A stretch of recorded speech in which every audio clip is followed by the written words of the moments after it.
Hi, this is a continuation of the topic on impulsive decisions. Last time I addressed the impulsive decisions that people make regarding work. Today I'm turning my attention to another common impulsive decision made that can have severe negative consequences, namely in regards to marriage. Many seem to emphasize superficial things in choosing partners.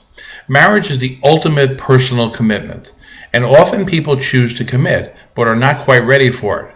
There is no time formula for the dating/engagement period. It can be a short time, like several months, but it might also be multiple years.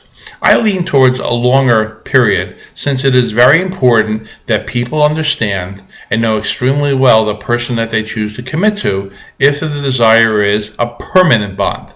So impulsive decisions and making that commitment prematurely is one of the main reasons why marriages fail, but it's not the only reason.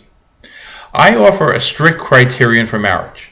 Marriage partners must accept each other for who they are. We all have our flaws, so knowing those of our partner and being willing to accept them is important. The love between the couple must be so profound as to be willing to accept each other's flaws even when they may be annoying. Thus, the partners at times must agree to make significant sacrifices for each other to be compatible. And this willingness to sacrifice has to be by both parties. So in order for the partners to make this union work, the love for each other must be so penetrating and deep and passionate that the union is indeed meant to last until death do we part. To have such a strong commitment, each partner must love each other to death, i.e. with passion and devotion.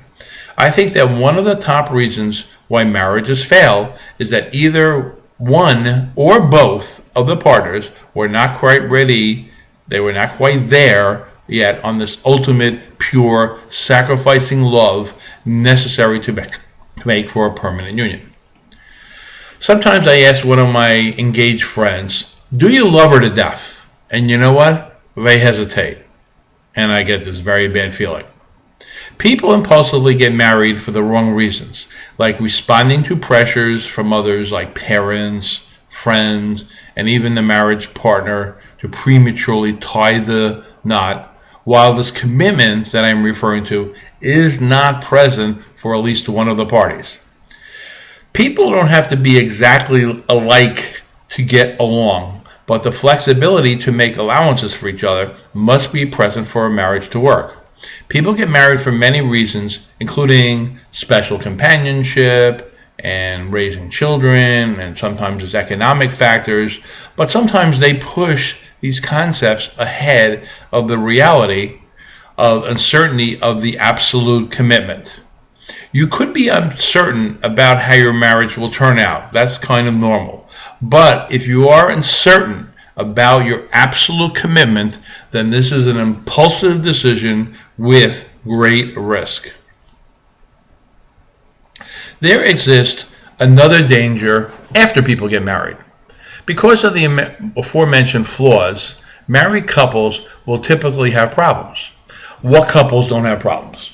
Sometimes there are little problems and sometimes there are big problems. So couples have to work together to solve the problems, and this is where the loving to death and willingness to sacrifice come in, as both parties are expected at times to be flexible and to bend for their partner. If one partner bends all the time, that clearly is no good. But the thing that often happens and relates to this topic is that sometimes a partner doesn't want to bend or gets tired of bending, and so they get discouraged about their marriage. I am surprised how easily some will decide that they don't want to be married anymore. I feel that people can make impulsive decisions about ending their marriage. No doubt that there will be times when married couples will have many issues and indeed become too much to overcome. Perhaps the impulsiveness in getting married is too big an obstacle to overcome. But there is little doubt in my mind that some get very discouraged too quickly regarding their marriage and impulsively decide to opt out. Now, it is one thing to fight for one's marriage and to go over and over things with your partner, and to sometimes get counseling, and that after doing that with effort, the partners or one of the partners decides that enough's enough. That's okay, because sometimes there is a bad match, and either it was like that at the beginning but not understood, or it evolved into that over time. But a lot of other times, one of the partners will prematurely and impulsively move to end their marriage because of what I call the devotion to oneself. Their own needs trump that of their union, and so they want that union dissolved. It is generally acknowledged that people get divorced a lot more today than, say, 50 years ago. People today seem to go into their marriages with a different attitude than our grandparents and their parents and their parents. They don't see permanency of it. They don't, and enter into it almost like taking a job or buying a house or a car, namely subject to change. And often they live down to these low expectations. Our ancestors did seem to fight harder for their marriages. Today, the impulse wins, and somebody wants out without trying hard or at all to settle things. Sometimes failing marriages can be saved, but not if impulse wins out and one of or both of the partners don't even want to try. So, to finish up here, marriage is no doubt a weaker institution because of the impulsiveness on entering into the union and the impulsiveness in exercising the early withdrawal option. All I'm trying to say is that people should take their time and try to make more thorough and thoughtful decisions about marriage, and then their marriages will be a whole lot better, as will they be.